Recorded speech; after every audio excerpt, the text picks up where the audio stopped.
The Mac Pro 5.1 is an amazing computer. It's had a long history. I mean, I think it's 13, 14 years old. And one of the main reasons that it's lasted so long is the fact that you can upgrade it. Obviously, the world we're getting into with Mac computers now, they're very consumerized. So fundamentally, they don't want you to upgrade it. They just want you to buy another one. But when the 5.1 came out, it was great for people in post-production like myself. We could upgrade it, we could put cards on it, we could do everything to it. But over the time, we've it sort of begins to sort of run out what you can do with it. The processors aren't as powerful as they should be. They miss certain instructions that you need, AVX, which is certain programs need that to run these days. But we've been through the, been through the middle of it. People who've owned them over the years, great community out there, have tried to upgrade the computer in every way they feasibly can. They've maxed it out with RAM, they put SSDs in it, they put RAIDs in it, they put different graphics cards in it, all sorts of things. But right now, it's sort of, it's coming to a point where, there's not much more that we could do. And I thought I'd try one last thing with my Mac to see if I could do it. A few months ago, I managed to get it the BIOS flashed so that it could run an RTX 460, an RTX, an NVIDIA card. Now, the thing about the Mac is, I think it's got a 980 watt PSU, and it can only supply a certain amount of power to the motherboard to fire up the GPU. Now, as GPUs have got bigger and faster over the years, their power demands have outstripped what the 5.1 can deliver off of what it's got on the motherboard. So there's some very clever modifications you can do. I think it's called Pixels module, where you can put more power towards the card, because I think it caps out at about 200 watts or something like that. You could supply 180 watts. You can supply the card from what's already there. So that's great. The reason I flashed the BIOS on mine is because I wanted to, there's a problem where you can't get boot screens. The flash and the BIOS gets around the boot screen issue. So you have a boot screen all the time that you can use to switch between OSs. So yeah, so I can run an NVIDIA card, but the problem with that is I can't run OS X. I can only run Windows and Linux on the machine. It's not too bad. I've got like other Macs I can do my Mac stuff on. So that's great. But again, you're sort of hit by the same barrier. The RTX 460 has a TDP of 115 watts or something. But if I wanted to put bigger NVIDIA cards in there, I can't, because the power's not there without doing the power mod. However, I was looking at getting a gaming computer for my son, and you can buy these cube units, which are like really small form factor, inbuilt graphics, but they have a very clever thing with them. Some of them have a very clever thing called OcuLink. Now, what OcuLink means is you can put an external eGPU onto the tiny computer, and it gives it a powerhouse of a GPU to play games and do what they want to do with. Now, eGPUs have been around forever. I mean, you can do them over Thunderbolt and things like that. There's quite a large overhead with doing a Thunderbolt eGPU. And the 5.1, I believe you can get Thunderbolt 3 working on it, but I've never seen anybody do a graphics card off of it. Anyway, so I thought, okay, OcuLink, what's that about? And I had a look into what OcuLink is. And OcuLink means optical copper link. And it's basically just an extension of the PCI slot. It literally is an extension of the PCI slot. And then you can plug your card into it. So there's all these rigs sitting around and everything like that. So I thought, okay, as I'm going to get one of these anyway for my son's computer, I might as well try it out and see if I can get it to work on the 5.1. And it does. It works really well. So what I'm going to do is I'm going to go through the OcuLink rig I built for the 5.1 and show you some benchmarks, show you the stuff I've got, and then there's a surprise ending. Well, not really a surprise, and there's a good ending for everybody, because obviously we want to keep using these machines as long as possible. They're great machines. But anyway, so let's have a look at the hardware first of all, and then we'll jump into the benchmark part of it.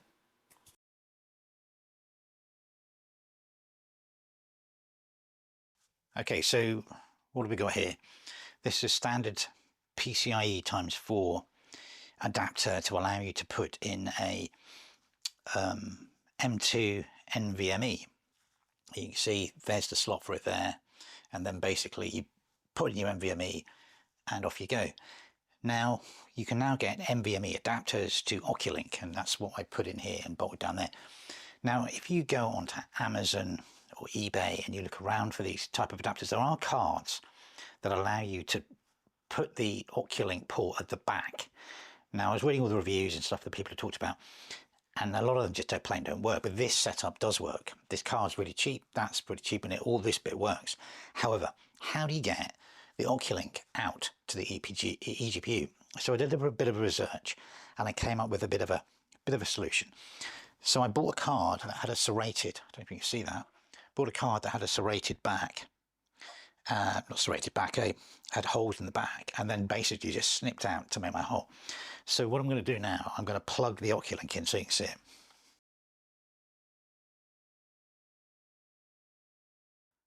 There you go. And now the cable neatly comes out the back of the unit, and it's nice securely clipped into there, much like any cable is at the back. But then my OcuLink goes out the back, so I can shut the side of the unit up, and I'm good.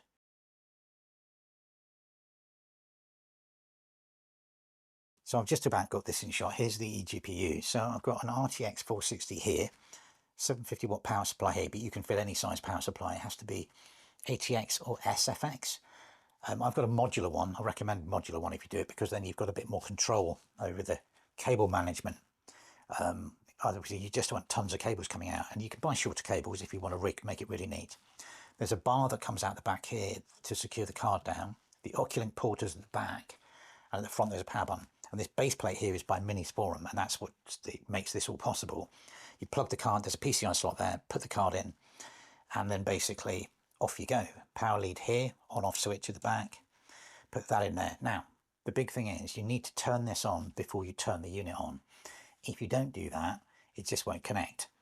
Now, Windows just boots in, does it, detects it, straight in, and so does Linux, which is brilliant. So that's basically the unit. Now, this is all quite cheap. That was like 50 quid, 99 pounds. And obviously you pay for the card, whatever card you want to put in there. And then the adapter unit was like 20 quid all in all. I mean, I'll use this on my son's gaming system that has a proper OcuLink. But yeah, so that's all you need.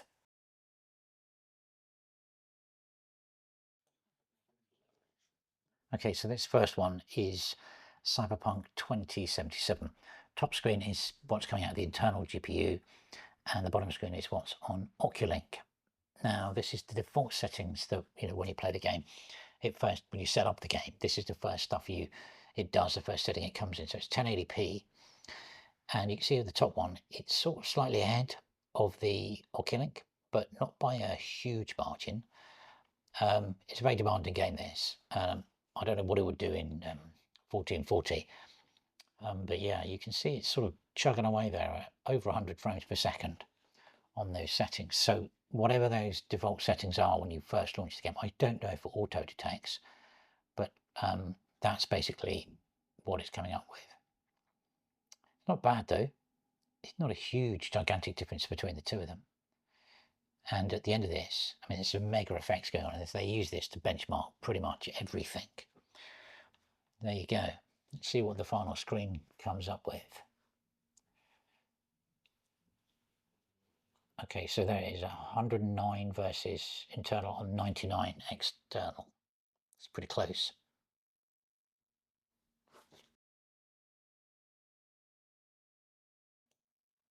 Okay, so it's a classic, Rise of Tomb Raider, and this is 1440p, and same setup as before. Internals on the top, the OcuLink cards on the bottom. And this is a bit of a weird one. I've watched this a few times. It sort of bounces around all over the place. But yeah, it's doing it. I think the golden frame rate is about 60 FPS. So it's in and out of this all the time. But even when it's internal, it can't quite get there.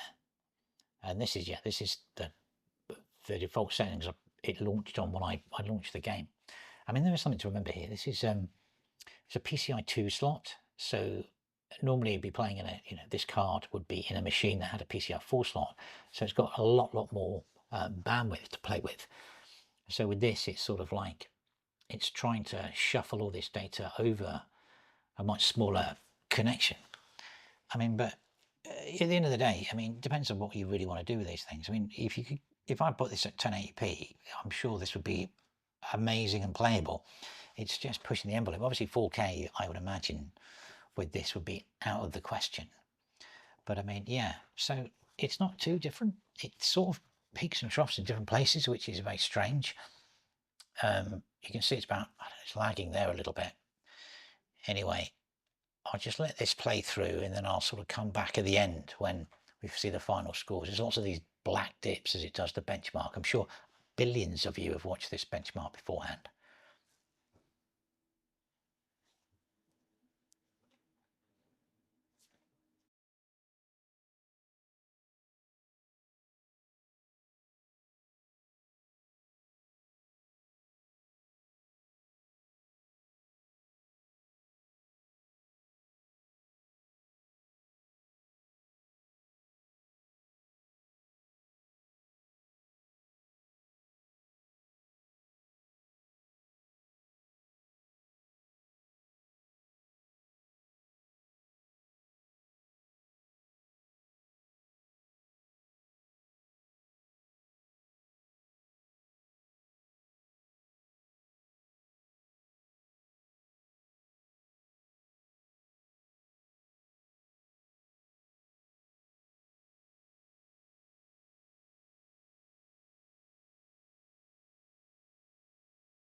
So yeah, so this is right at the end. So you're going to see the benchmark in a minute. What do we got? What do we got?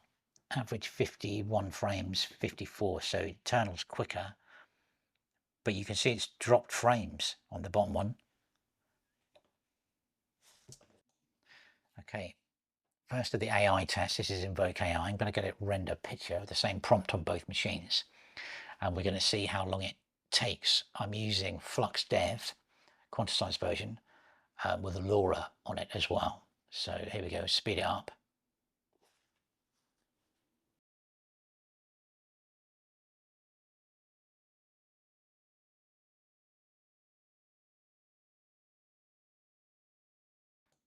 So it's just come to the end now. So I've done that, calculated the speed for you, and I'm going to pop it over the top. There it is.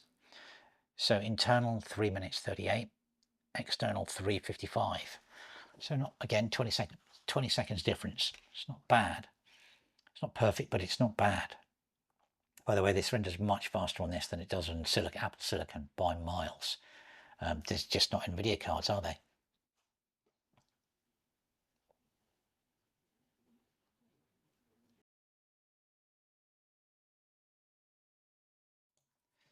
So I'm running a local AI here. Downloaded WebUI, Llama, and the 8 billion parameter model of DeepSeek. And this is running via the external GPU. And I've given it a prompt, tell me a story, and it does this thinking bit, then it whizzes back. And then where you calculate, there's like a thing down the bottom here. Here it is, that comes up. Then you can do a calculation for the information in here, complete tokens divided by time. And it's given me 19 TPS, 19 tokens per second. So that's the external GPU. So now we'll run that same test when it's running from the internal GPU. Here we go. So here it is for the internal GPU, and we'll watch it blitz through, same thing. Obviously it's going to be creative, so it's going to generate a slightly different story. But if you do that calculation, it gives you a good approximation of what the actual score is going to be. So the last one was 19 tokens per second. So let's see what we get out of this one. Nearly there. It's always fantasy. Here we are, 22 seconds TPS. So yeah, so 3 tokens per second difference. Not bad. Okay, more standard sort of tests here. This is Time Spy on 3D Mark. External gives me a score of 9,407 on the external GPU. Internal GPU gives me 9,533. It's not too, again, not that big a difference. And now Firestrike, 17,561 on the external GPU over OcuLink. And then 17,742 on the internal. Again, not a huge difference between the two.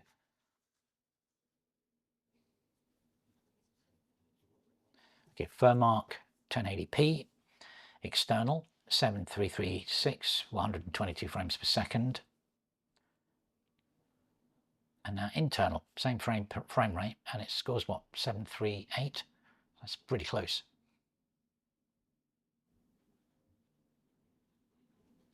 Here we are, same thing again on 1440 on the external, 83 frames per second, score 5035.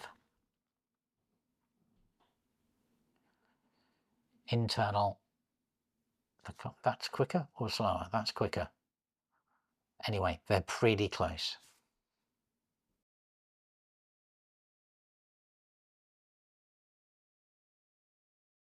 Now, somebody's probably already got there on this and thought to themselves, okay, I've got a free GPU slot now because I'm only using one of them. So yeah, you can, and I'll show you this in a second. You can actually put, I've got an RX 580 in here, which allows me to boot into Mac.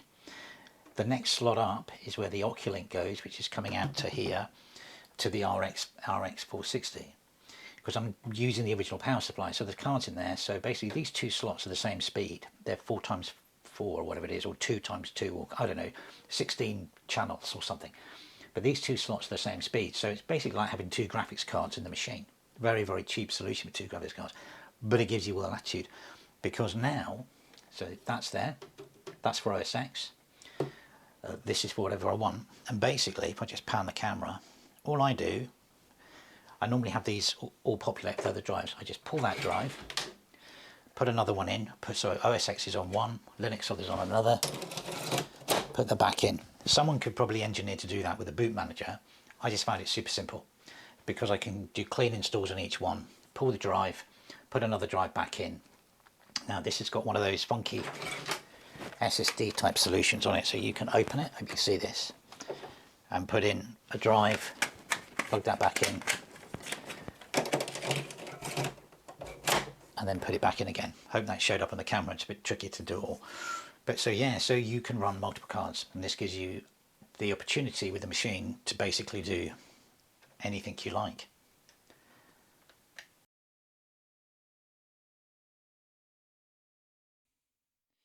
And if we look over here, we've got display adapters, and we've now got an NVIDIA 460 and a Radeon X580.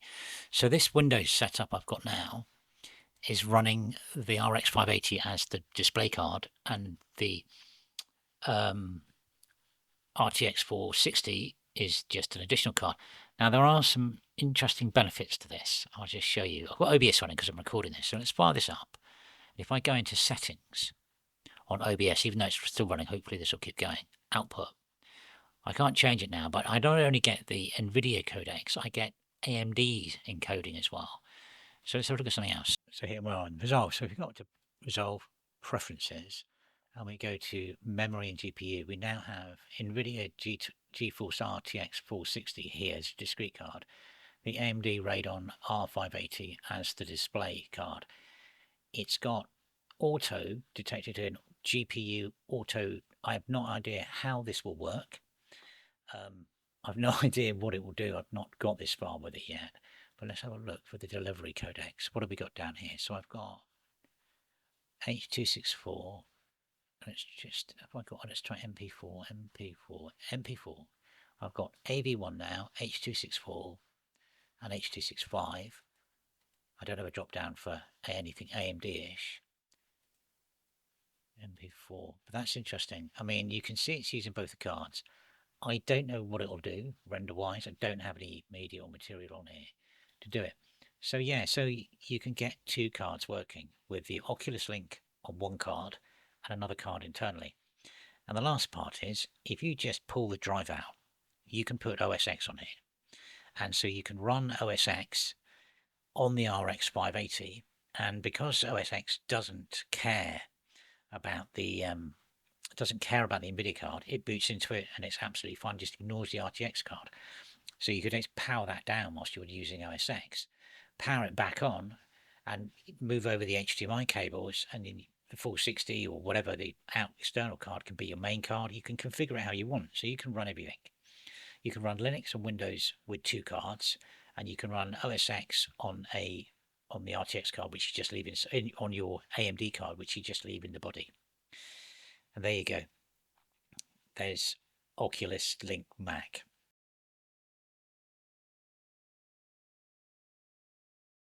That's Mac OcuLink. And it puts you in the weirdest position. As you can see, I've got an RX 580 in the machine. I've got an RTX 460 out of the machine. Just by pulling hard drives, I can run OS X. And put in another hard drive, I can run Windows with multiple cards. So the combinations become a bit endless, don't they? So I could potentially run a much bigger NVIDIA card or even ATI card externally, and then use an internal ATI card for both platforms. So I could multi-boot, but only when it goes into Windows does it detect the other card. If I move the HDMIs over and make the big card that's on the eGPU outside, the main card, then I get the performance from that. There's a lot there to do. I mean, obviously, as I've mentioned, we're sort of blocked by the PCI-2 bandwidth of the slot. But as you've seen from the benchmarks, I mean, remember those benchmarks are isolated onto a 5.1. Moving it inside and outside doesn't really affect that much. So, you get your performance if it's in the box or out of the box. But this gives you a ton of options to do now. Seriously, I don't think I can upgrade this Mac any further, but I don't think I need to now. I've literally got every option I want. I've got Mac, I've got Windows, I've got Linux, I've got a super powerful NVIDIA card, I've got an RTX, I've got an ATI card.